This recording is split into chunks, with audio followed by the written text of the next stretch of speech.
Biz Academy channel, and today I want to talk about a really popular topic that people love to ask when they're at the stage in their business where they think they may need to invest and hire a virtual assistant to help them, but they're concerned about fitting it into their budget. Well, first of all, it doesn't really make sense to work with a VA unless you're generating revenue in your company where you can afford to pay somebody to help you. The reason for this is not just because it's going to constrain your budget, but it's also going to have a negative impact on your relationship with that virtual assistant if you hire them and then you're not able to keep up with paying them. You'll feel like it's a burden every time that you need to pay the invoice, and you'll be questioning whether this is worth it in your business.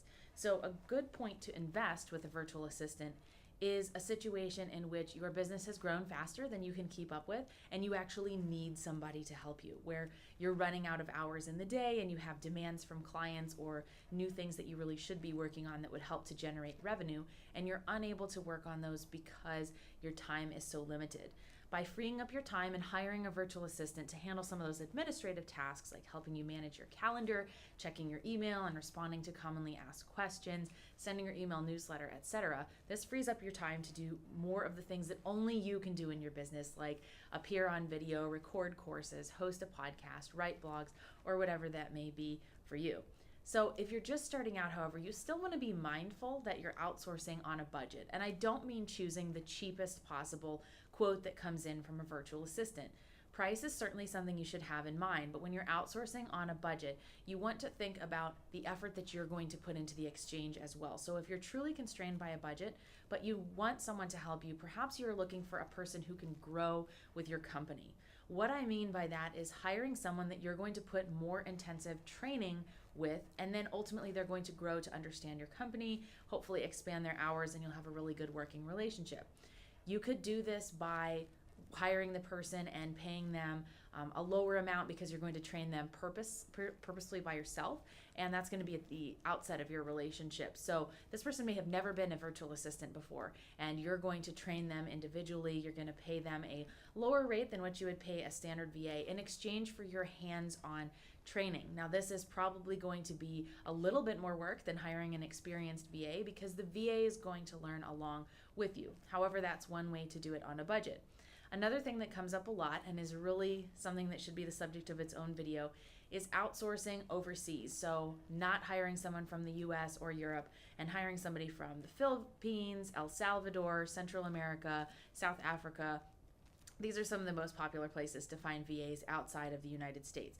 There are a lot of wonderful VAs from these areas, and they can definitely help you grow your business, but it depends on the type of tasks that you need done. So if you're looking for somebody who is a native and fluent English speaker, that could be a challenge you encounter hiring someone overseas. Someone who might want to consider whether or not that's the best fit for them.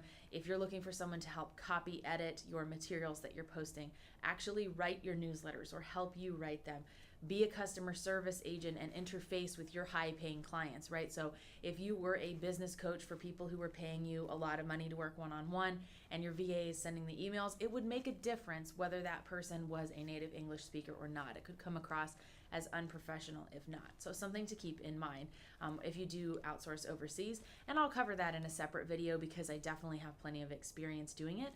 And truthfully, it's the right fit for some people, but it's not right for all tasks. Another major downside of outsourcing overseas is the time difference. So whether you choose to work with somebody in India or the Philippines, the time difference is huge. So unless you're really good about getting tasks to somebody the night before and giving them enough instruction that they don't need to ask questions or clarify, then you're going to wake up to an email inbox full of further questions and people who need assistance finishing the task. Now, if you get into a rhythm with your VA where you leave projects up every night, they complete it while you're sleeping, and you wake up and boom, voila, it's done, that's fabulous. But again, it's going to take some training time to get there. My next suggestion for outsourcing on a budget is to hire interns. Now, depending on where you're at in the world, you want to check your local laws. I'm not a lawyer, can't help you with that. However, here in the United States, there's really clear rules about what you can and can't do with interns. Don't hire somebody to be your personal assistant and say that they're an intern. Interns who are unpaid have to be trained very heavily by the person who is helping them with that particular project. So it can actually be more work for you as the client to train somebody as an intern. However, if you've got a really streamlined process, it could work. Or if you're paying the intern and you're able to pay them slightly less than what you might pay a VA with 10 years of experience. It could be an opportunity to help somebody start a whole new career and really allow them to grow with your company. One of the benefits of hiring someone who hasn't had a lot of VA experience is that they're not going to be colored by their past experiences. They're going to be excited about the opportunity of working with you. So you can train them to do the tasks that you need help with and in the way that you would like. Now, of course, they're probably still going to be a contractor or freelancer, so check your laws on that as well. But that's another option to kind of save some money depending on how you structure it. So let's say that you were interested in hiring an intern. You have zero budget at all. You're looking to do it and have an unpaid internship.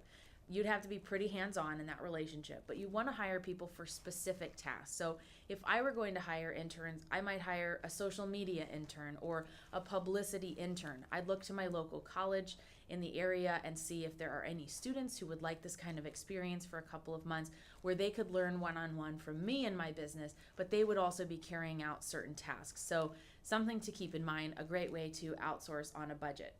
My final tip for outsourcing on a budget is finding that quality VA that you need to work with who may have a higher hourly rate or higher retainer and having them focus on the most important tasks. There's a tendency for entrepreneurs who are just getting started in the field to think that they need to outsource everything. And once you see a VA helping you out with your blog or with your customer service emails, you start to push everything their way. And that can lead to really high invoices for somebody who's on a budget. So you need to be very mindful about what you ask the virtual assistant to do and whether that is propelling you as the client to the next phase in your business or taking things off your plate for your personal life so that you can have more time with family, relax, or take vacations. Being mindful of what you ask the VA to do helps you see that return on investment. So if there's something that just bogs down your time, formatting blog posts, adding them into WordPress, adding images, creating Pinterest-ready graphics to go with your blog, if you were able to outsource that whole process to somebody else for 2 or 3 hours a week, there's a good chance that that would free up those couple of hours for you to go do some other amazing things, and you'd be more likely to see the ROI when compared with hiring somebody for 10 hours to do all kinds of tasks. And then there's a lot of back and forth and training and challenges with that. And then you might say, well, geez, I'm paying a lot for this VA. I don't know that I'm getting their return back. I'm not sure that I'm seeing the value. So be mindful of what you choose to outsource, and that will help you establish a beneficial relationship where it can grow over time. For more tips about outsourcing and growing your business using a digital team, check out betterbizacademy.com. We've got a free guide for 70 different tasks that you can outsource to a virtual assistant to get those creative juices flowing in thinking about what you can delegate and get off your plate.